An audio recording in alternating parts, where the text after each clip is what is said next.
Good morning, everybody. It is Tuesday, January 2nd, and we are going to be joined today by JoBeth Ladd, and she is a rancher who lives down on the border here in Arizona.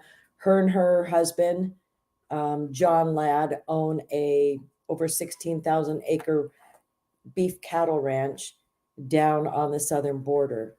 And she is going to join us and just kind of like let you know what it's like, what it's done to their life with these open border policies that they have created down here at the border. I am sending her. Oh, here she is. Okay. JoBeth, how are you? Good. How are you? I am really, really good. Thank you so much for taking the time out of your busy life to join us today. I truly appreciate no problem. it. I was kind of giving my listeners a little background of you and John that, you know, you have over 16,000 acre beef cattle ranch down there in southern Arizona. And tell us about your journey, Ranchers on the Border, and how it has progressed to the chaos that it is today. Well, when we first moved back down here, we had a lot of family groups, and they would just come over whenever. We didn't have, this was 32 years ago. We didn't have a wall. All it was a barbed wire fence. We could sit in the kitchen and see groups of 10, 20 just traipsing across the pasture.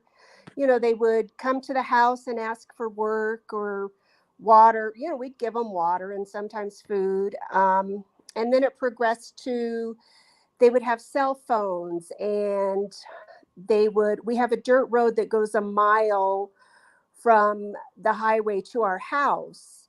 And that's one of the reasons, just to let people know, one of the reasons we get so much traffic is our ranch is a long, narrow strip along Highway 92 in southeast Arizona.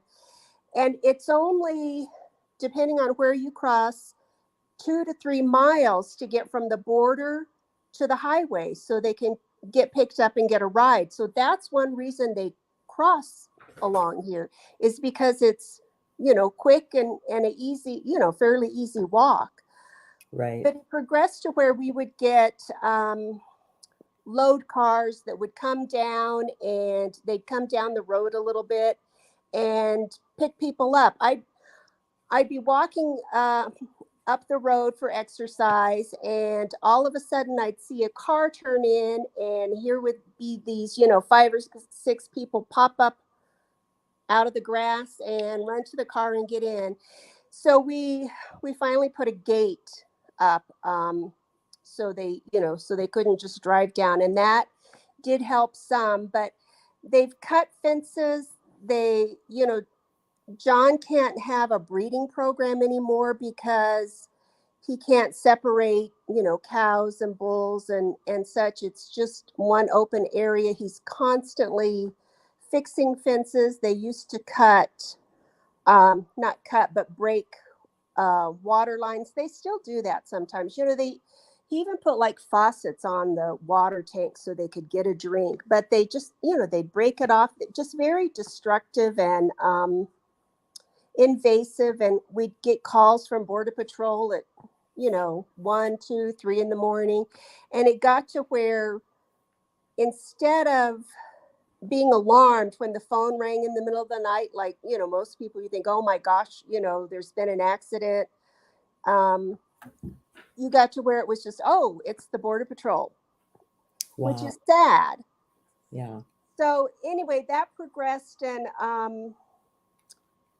and I don't know, John knows the timeline better than I do, but the Minutemen helped build a barbed wire fence on our property. There's all along the border, there's that 60-foot Roosevelt easement. Right. So it's not. And for people who don't know, that 60 foot is federally owned property, the Roosevelt easement. Yes. It is. Yeah. So we don't, people, I know some people say, well, why would you give up your land to build the fence? It's not our land, although we do pay taxes on it. But Right. it's really federally owned and controlled.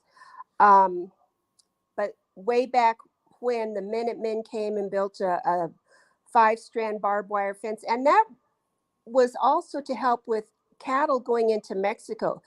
When all this started,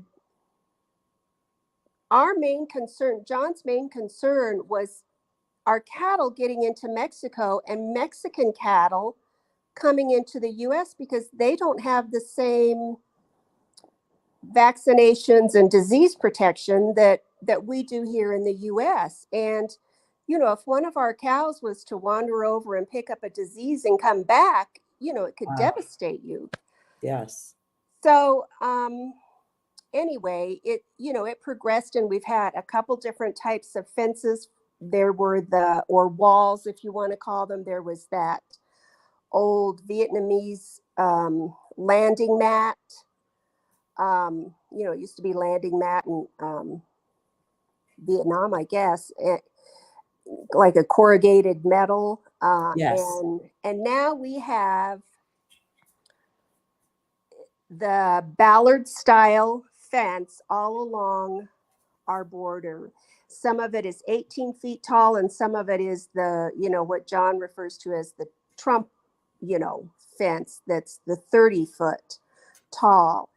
It some places it still has the razor wire on it, but they get around that too. They cut the bottom of it with a torch, hacksaw, whatever, and kind of nudge the ballard out of the way and squeeze through. And that's how they get. And some people try to climb it. We've had, I don't know, 3 or 4 people fall off the top of the fence, and then we're, I hate to sound heartless, but then the US is paying for their medical bills Mm-hmm. because Well, the ambulance comes and picks them up. And and I was surprised when I was down there on a visit with you guys. The gates so the border, the land is kind of has some dips in it. And yes, so down in those dips, when we've got monsoon storms here in Arizona, those are gullies and washes that the water runs through, and it runs across the border. And so there's actually gates that they unlock and open during the monsoon season so that a lot of brush and tree stumps and stuff doesn't back the water flow up, getting caught against that fence. And those gates are big enough that they could actually drive vehicles through them. oh yes, And they're in a dip in the road to where back in the olden days when Border Patrol used to actually be bordering, securing our border, patrolling the border, they wouldn't be able to see down in those dips if they were, right, down the road. So right, that was really shocking to me when I visited you a couple of years yeah. ago. And the gates, they still open those every monsoon season. And sometimes they leave them open longer than they should. Yes, they do. Well, and now it's, they open a certain date and they close them a certain date. It's not dependent on, the forecast shows it's going to rain, we'll open them. And some of the newer gates now, they need special equipment, like some type of tractor or loader to open them. You can't just go open them. Oh, wow. But that's further down. That's not on your property. No, it is. It's Oh. yeah, where they've put the 30-foot wall in is where those newer gates are. Oh, gotcha.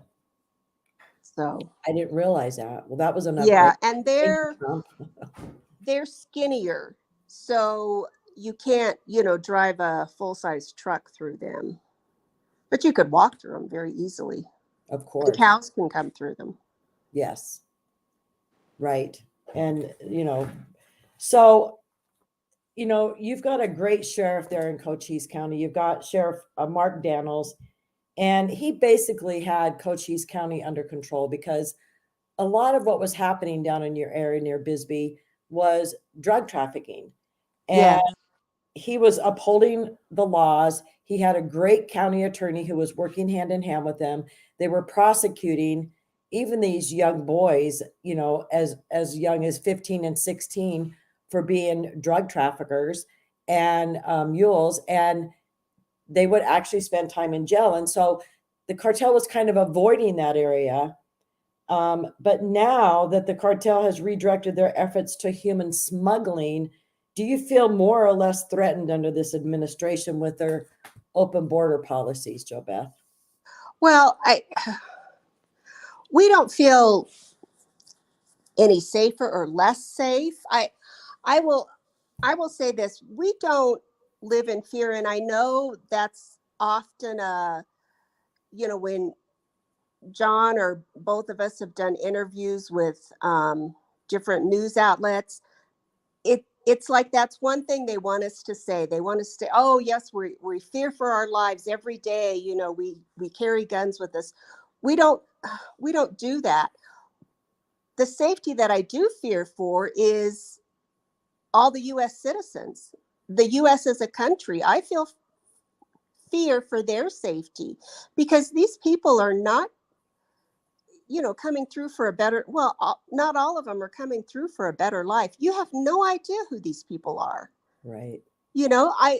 This country is just ripe for another 9/11 waiting to happen or worse. And that's my fear.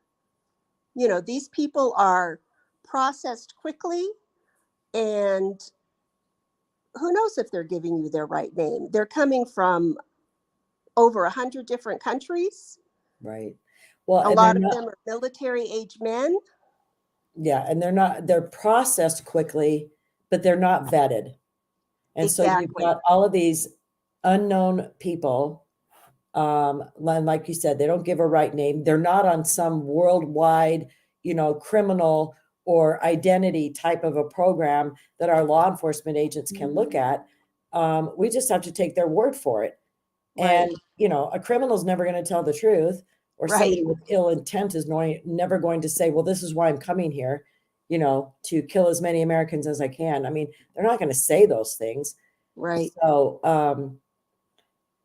it's what change have you seen with Border Patrol agents in your area from Trump to now? What has happened? Well, Like, are they there for you?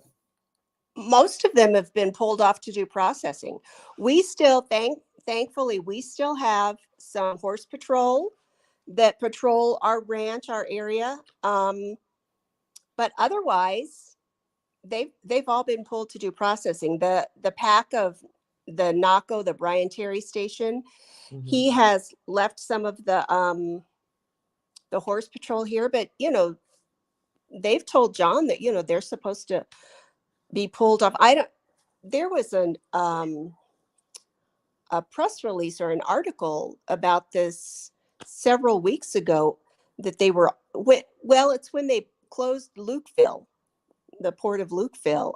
So maybe 3 weeks ago, about how all the Border Patrol were being pulled from areas to do processing. Right. And it's my understanding part of the reason they have to do this processing so quickly is because of a lawsuit that several illegals filed in the Tucson sector, that they were not being processed and let go fast enough. Amazing. I haven't really been able to find any details of that, but that's what I've heard. It's just amazing how they can come in and invade our country and then demand things from our courts, and our courts actually side with these people and say, I know. Even though this is all illegal, what this administration has done, when you go back to our Constitution and when you go back to standing law in the state of Arizona, none of this that is happening is legal.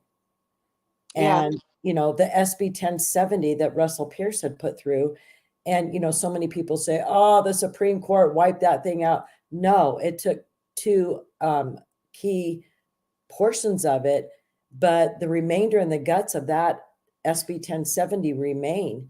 And it's amazing to me how few law enforcement agents understand they still have the law on their side here in Arizona. And the problem with this country is we don't adhere to the laws. And, everybody brings lawsuits and brings us all to the courts. And then we've got judges who sit on the bench who interpret the law instead of uphold the law. Yes. Yes. And, that I think that is one of the worst problems that can happen in the judicial system, is having those types of judges. I was looking back at some videos because John's been on TV a lot, and given a lot of interviews.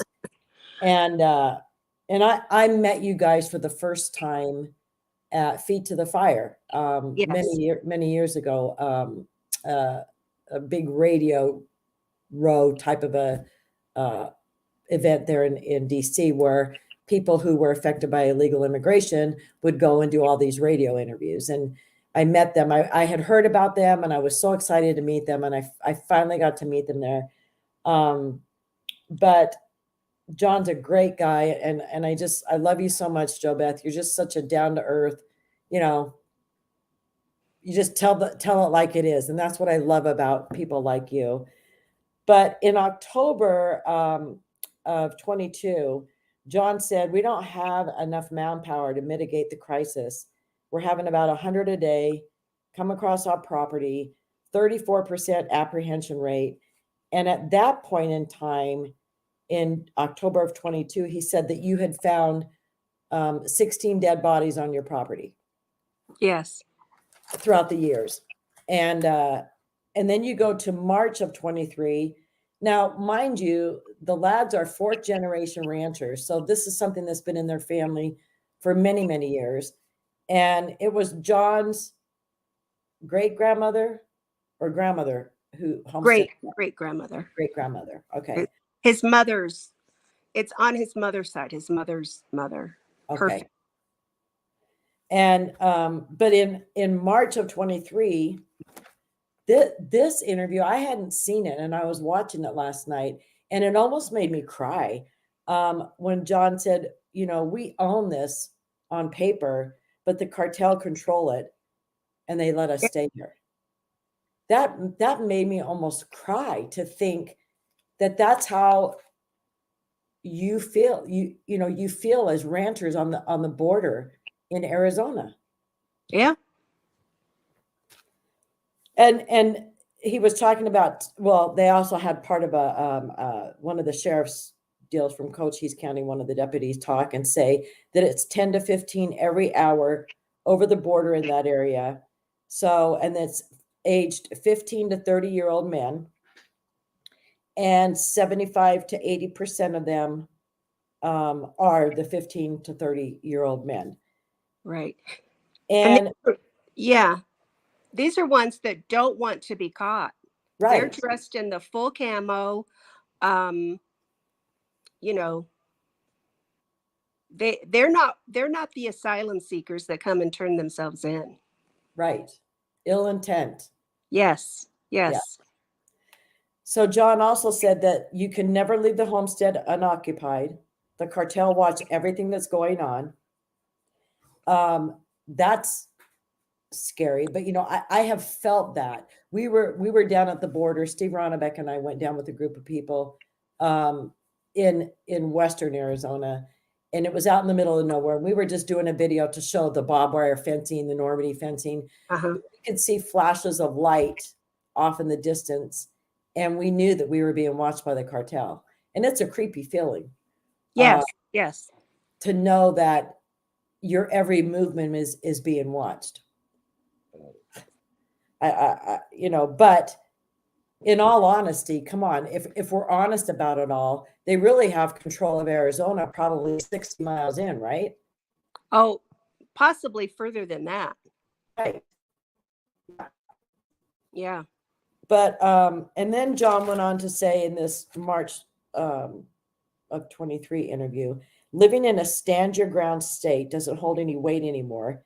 That he would go to jail if he did anything to an illegal on his property. And I think he was talking about George Kelly, that case at the time in this interview. Is Yeah, that the guy's name, George Kelly? I believe so. Yeah. So, and that was a rancher who is, standing trial right now because isn't he the one who shot in the air and somehow the bullet ended up killing one of them? Well, that's the theory. He, Yes. he says that he did not shoot at them, that he shot in the air, and there's several ranchers have a different theory of, how this illegal died. Right. But the bottom line is, like John said, living in a stand your ground state, you still don't have the authority to protect your property. And if this older gentleman, this older rancher was feeling threatened, why wouldn't he have the ability to protect himself and his family? Yeah. Yeah. Um, The sheriff before Sheriff Daniels used to tell John that if he shot someone in the house, he could probably keep him out of jail, but we'd probably lose the ranch.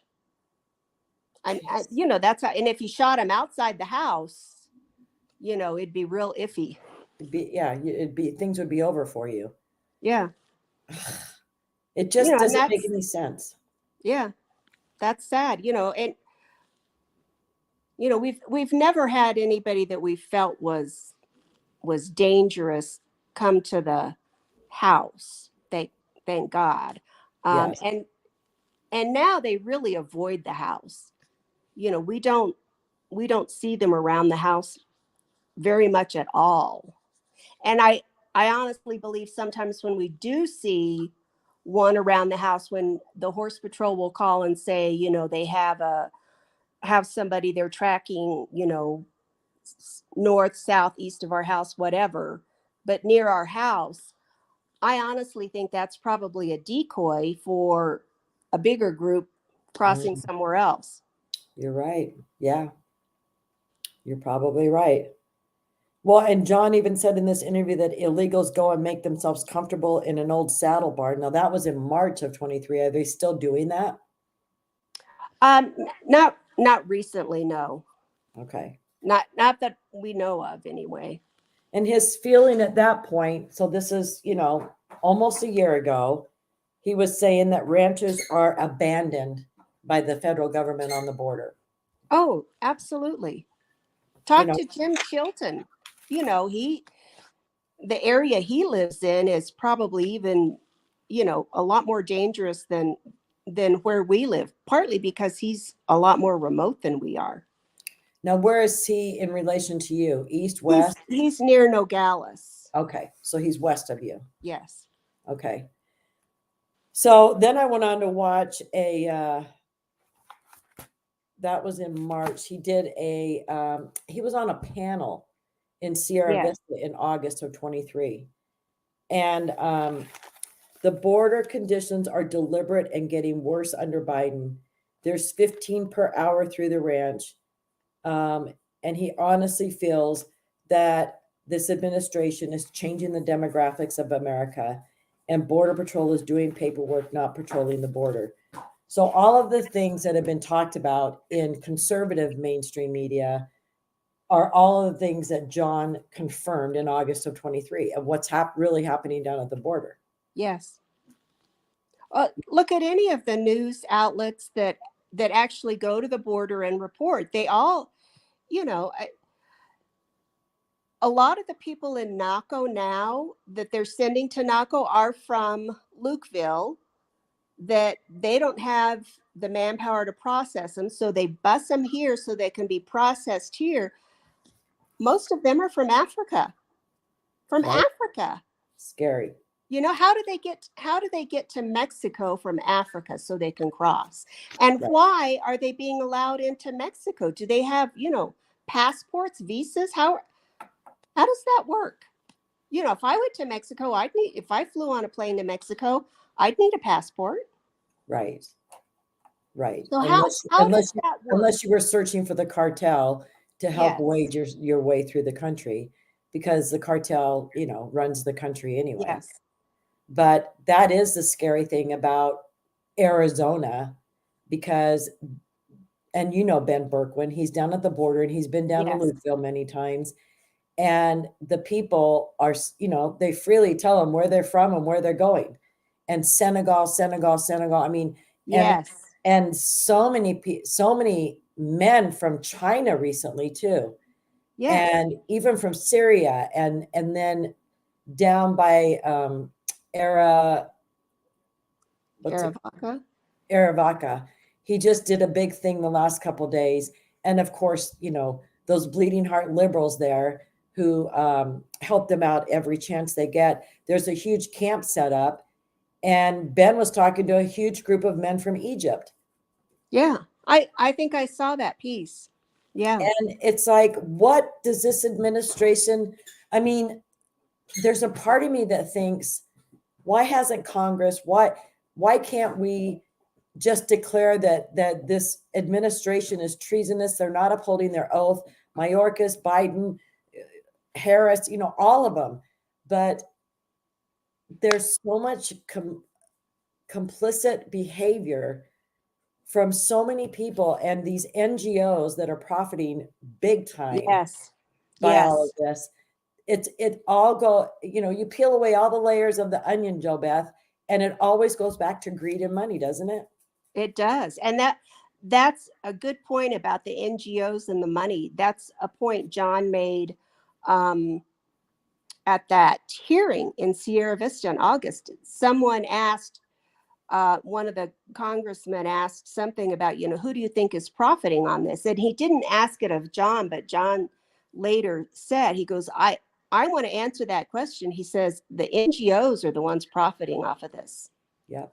I mean, they get millions and millions of dollars to, take care of these people.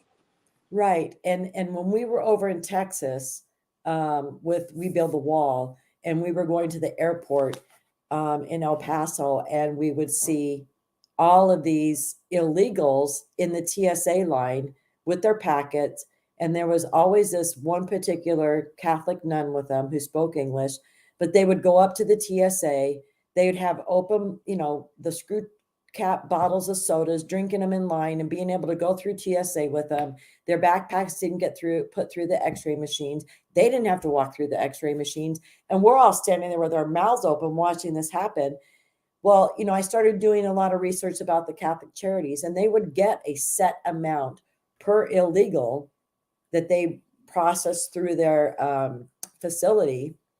And it started out where they were supposed to help with the process of integrating these people and making sure that they understood, right from wrong and basic laws and helping them. Then it turned into, okay, you're going to get a cot to sleep on, maybe 12 hours. I'm going to give you a fresh set of clothes. I'm going to give you a bus ticket. And you're out of here. Yeah. So the amount of money that they were spending, per illegal that they were getting from the federal government, of course, their profit increased, hugely, because they weren't spending the time and the resources on these people. And then you have all of these other people who go and donate clothing, this and that. Now Catholic Charities isn't even having to spend money on those sort of things. So yeah, their pockets are getting big and fat. And, there's all these other NGOs that have come up out of the, dirt, because they see what a profitable business this is. Yeah. We've got tons of these little churches, these Hispanic churches here in Mesa who do this sort of thing.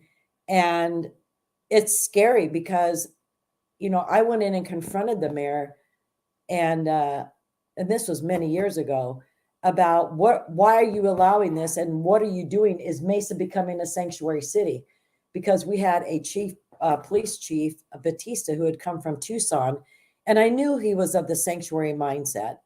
And I was trying to stay on top of it. And they lied to me and told me, we're processing these people out of here as quickly as we can. They don't want to stay here. Well, then we uncovered an old nursing home at Country Club and Brown here in Mesa that's actually housing unaccompanied minors. That's Oh my God. all chain linked up. The windows have coverings all over them. I mean, big warnings on the fence. You have to have an appointment. It's right there by the old Lutheran Hospital there at Brown and Country Club. And there's several more of those facilities in the Mesa area. So even city officials will lie to your face, Oh when yeah. it comes to you trying to uncover the illegal activity that's happening, unbeknownst to the citizens and their constituents who continually vote them into office. Yeah. I don't understand how people think that this is okay, and where's it going to end? You know, how much money are we going to pour into this? How many, old hotels and nursing homes or whatever is the government going to buy with our dime to house these people? And how many more Americans are going to be booted out onto the streets to Yes, accommodate them like they're doing, back east, right? yes, Veterans, old people. I mean, we've got a homeless problem in America, and this government is just adding to it because they don't really care. yes. And the other, If they want to build facilities for something, you know, get some mental health facilities. Put the yeah, money into that, because that's the problem with most of the homeless is, they're mentally ill, or they well, have, some type of problem. Not all of them, but I yeah. would guess at least half of them. Well, and I also think that, you see the videos that Ben and different people do of going through San Francisco and Los Angeles. It looks like Zombieville. Um, I honestly think that this administration is okay with continuing the the fentanyl flowing over the borders because it keeps people, suppressed and depressed. And Yeah. that's just a whole nother, group of people that this government doesn't have to worry about uprising against them or Well, how something. many times do you hear people say, well, if America didn't demand the fentanyl, it wouldn't come over, like it's the drug addicts' fault that all this fentanyl is coming over. Right. I don't. Well, and we've got a group associated with Angel Families called the Lost Voices of Fentanyl. And a lot of those situations are, young adults and kids who've purchased, Yes. Adderall and different things online, and is laced with fentanyl. Yeah. A friend of And ours' grandson recently died from a scenario just like that. well, and so they're not addicts. No, It's no. poisoning. And Yes. China and Mexico, the cartel's responsible for murdering these people. Yes. I just wanted to share because we talk about, what illegals cost. And I have been talking about this for years.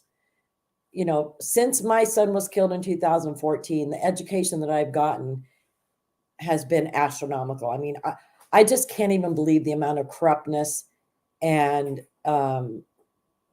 grifters. And, I mean, I know individuals who are just as bad as the NGOs when it comes to siphoning money off of people. And, but these illegals come here, and we've got a lot, millions and billions of dollars that we send to a lot of these countries that these people are coming from in foreign aid to Yeah. begin. We're already helping them. Then these countries let their citizens come here. They don't care. They're not going to stop it. Mexico's not going to stop this from happening, because not only do they get huge amounts of money in foreign aid from the United States, but their citizens who are living here illegally send $52.6 billion Yes. back to their country. 52.6 billion. Guatemala gets 14.1 billion. China gets 12.7 billion. The Dominican Republic gets 8 billion. El Salvador 6.7 billion. Honduras 5.9 billion. Nigeria, 5.7 billion. Over $200 billion per year in remittances is sent out of our country. So these illegals come here. We need work. We need work. We need work. It's not because they fear for their lives. They just won't work. They work. They take jobs away from Americans, especially lower income Americans, the jobs that these illegals will take. And a lot of times they don't pay taxes on it. And then they send the money back to their families. And that money is now absent from our economy. Right. And it's not being spent here to stoke our economy. It's stoking other countries' economies. And, you know, I was reading somewhere where El Salvador has built like a huge sports complex. Like the crime rate is down so much in El Salvador that people are just like, it's like a whole new country right now. Wow. And so how can this administration and Kamala Harris, the border czar, who's been down to South America to find out the root causes of illegal immigration, how do these people not know the things that me, a normal little citizen, can research and find this stuff out? I think the politicians know. They don't care. No, I know. And I wouldn't be surprised if, you know, there's a certain percentage of them that don't get some kind of kickback on all this. Right. So how do you and John think that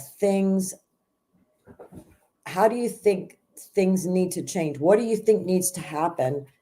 What would you like to see happen in order to make, you know, things kind of go back? Because were you having this kind of foot traffic across your property during the Trump administration? No, absolutely not.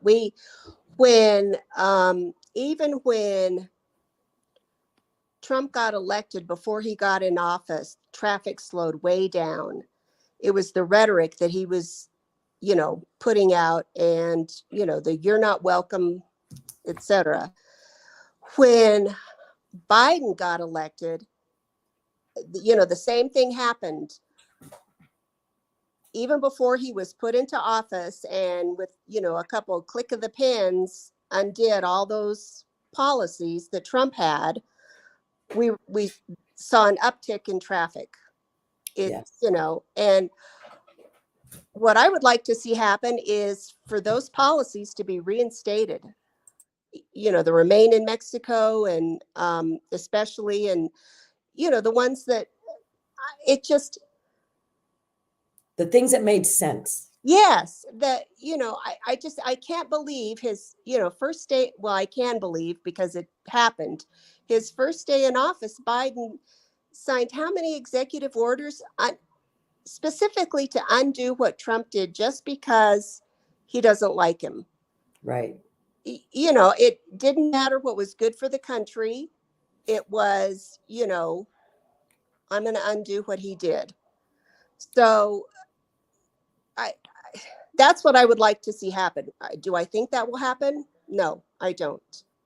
Well, and so you had Trump, who, you know, kind of put the fear in these illegals' heads that, oh man, we don't want to go there. And they were seeing pictures of the makeshift camps in Mexico from the Remain in Mexico policy, and they thought, we don't want to be stuck there forever. And then that gave Sheriff Daniels an opportunity there in Cochise County to really get things under control and work on positive reinforcements of our laws. So Right. Life was pretty good back then. Yes. Yes. And it's amazing what an election can do to your livelihood, to your life, to your sense of safety, to your sense of, you know, hand a generational ranch on to your children. Is it going to last that long? Are we going to be able to stay down here? I mean, I can't even imagine, you know, the things that you guys have to think through on a daily basis. Yeah. Yeah. It's unbelievable. Well, and the other question I have, so in September, actually, it was going back to like the summer of last year, but really in September, when there was a surge in the border crossings, as it was starting to get a little cooler, did you guys, were you, or did you see a difference there? Because it talks about Nogales, Douglas, Bisbee, and Casa Grande having those large busloads of these illegals just like dropped off in a Safeway parking lot. Did you see that happening, or did you see a change in Bisbee if you were going in to go shopping or any other big cities? Well, I didn't. I never actually saw them getting dropped off, but I know that they were, and it wasn't because so many people were crossing here. It was the overflow Right, that they from were. Lukeville and yeah. So is it still happening now? Um, Not at the moment, no. But when they get too many in like Nogales or Lukeville, they will send them here. And the PAC of the Brian Terry station has told John, if we get more than X number of people in a week, then we'll have to start doing street releases again. But so far that hasn't happened. Although I know Douglas has recently, complained about, and I don't know if these are um, illegals that have just crossed in Douglas or have been let go here and don't have, didn't get a bus ticket somewhere, because there's no bus station here or in Douglas or in Sierra Vista. I mean, we have a little city bus, but that's not going to take them anywhere. There's Right. there's no resources here. And then on top of it, you've got Phoenix Sky Harbor Airport overwhelmed with illegals. You've got the Greyhound bus station and some other charter bus companies that, have jumped on the NGO bandwagon Yeah. and get all these contracts to transport them all over the country.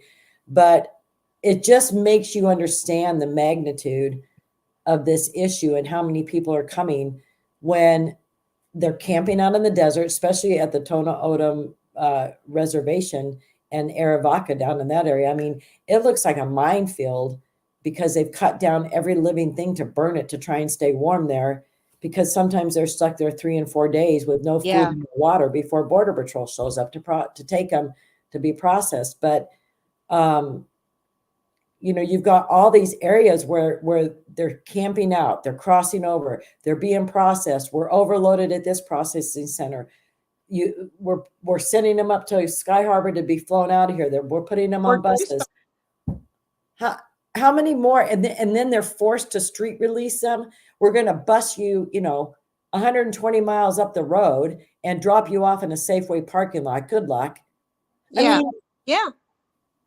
and there's actually people in this country who want to say this isn't happening. The border's secure. Mayorkas, the border's secure. I mean, how can that man actually look at himself in the mirror every day? I don't know. I don't know how any of them can. It's just mind-boggling. I know. It's so frustrating that they don't seem to care about it at all. And that's their job. And under Trump, you had Tom Homan, you had Chad Wolf, you had these guys who understood the importance of the sovereignty of our country and the safety of its citizens. And when I think about you and John, on the cattle ranch that you have, this is a source of food for our country.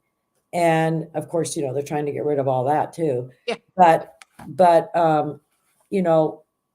you are the salt of the earth down there doing this sort of thing. And the farmers, who have these crops down in Yuma and, being trampled through, and whole crops are ruined because, who knows if they squatted and took a dump in the middle of the field. And so all of it has to go. The amount of loss and money, that you and these other families are going through, we should be doing anything and everything possible to be protecting your livelihood, because that means our substance that we need to live off of and survive off of is being provided by you people. Well, to me, it's not just that. It's like I said, they, not just protecting us, but the whole country. Yes. Because I'm just saying at the border, yeah, yes, I firmly believe that, there's terrorists roaming around free, and they came across the southern border. Yes. Without a care in the world. Well, and Tim Foley, he had so many trail cam videos showing the cartel was actually bringing Middle Eastern men over. Do you remember that? Did you ever see that video? I think so. Yeah. And that was how many years ago? And he took it to the Pentagon, and he went back to Washington and talked to all the politicians. And I know because he was back there when Angel Families was launching, and we had that big thing at the Capitol. And he was back there trying to warn them. And this was 6 years ago. Well, some of the 9/11 terrorists trained in Cochise County Community College in Douglas. That is insane. Training. Yeah.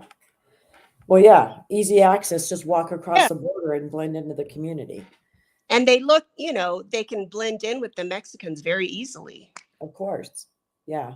So, and there's huge enclaves of them, just over the border. I think on the, from California, there's a huge Muslim community down there. So, they've got patience. They'll spend their time there. They'll learn the language. They'll shave their beards. They'll learn how to fit in, and they will just, come in and do what they are directed to come and do, and damage and kill. Yeah. So, well, I want to thank you so much for, like I said, taking the time, JoBeth. You give a different perspective coming directly from somebody who lives down there. And I pray for yours and John's safety. And, if you ever want to be on, if there's things that are happening down there and you'd ever like to come on the show and share, new things that are happening, I would love to have you. Oh, well, thank you for having me. Please tell John I said hi. I will. He was walking in while quiet. All right. Take care and have a great rest of your week. Thanks. You too. All right. Bye-bye. Bye. So I think it's important to have these different perspectives and hear from people who are living directly on the border, so that you don't think that people like me are just, rambling on and on and on and telling you things that really aren't happening. These are real life experiences from these people. And it was interesting because one of the trips that I made down to their ranch, I was down there several years ago and did a nice long interview with Sheriff Daniels when he was, during the Trump administration, and just getting the ins and outs of this whole program when they were arresting these young men trafficking drugs and being able to prosecute them and put them in jail for a year or two, which really, made the cartel think twice about that. And so they kind of shifted their operations further to the west so that they weren't crossing into Cochise County. But I was down there interviewing Sheriff Daniels and went over to the ranch and interviewed John and JoBeth. And it was very interesting, to see where they are. And years prior to that, I had been down there and they'd kind of taken us for a drive along the border fence, showing us all along there those gates that I was talking about that they opened during the monsoon seasons, and also took us into Naco, which is a very small border town, mainly just residential homes because Bisbee's so close with grocery stores and whatnot. But and they were showing us all the houses and saying that any of the houses that have wrought iron on the windows or on the fence surrounding their property, block fence with wrought iron at the top, are cartel members. So they actually live in the United States, and they let everybody know who they are because they've got wrought iron on their windows and, surrounding their property. So very interesting how this works. And of course, in Texas, there's huge enclaves of big, beautiful custom homes that the cartel members have come over and bought land and build these beautiful homes because they're making so much money. And they live there because they want their child going to American schools, but then they go across the border and, for their work day. and come back home into the United States where it's nice and safe and in their big, beautiful home, probably in a gated community.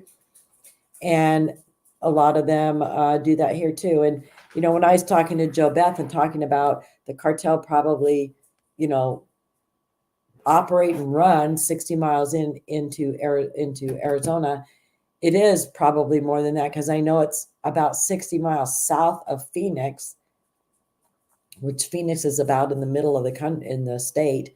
There's a mountain range that the cartel sets up camps.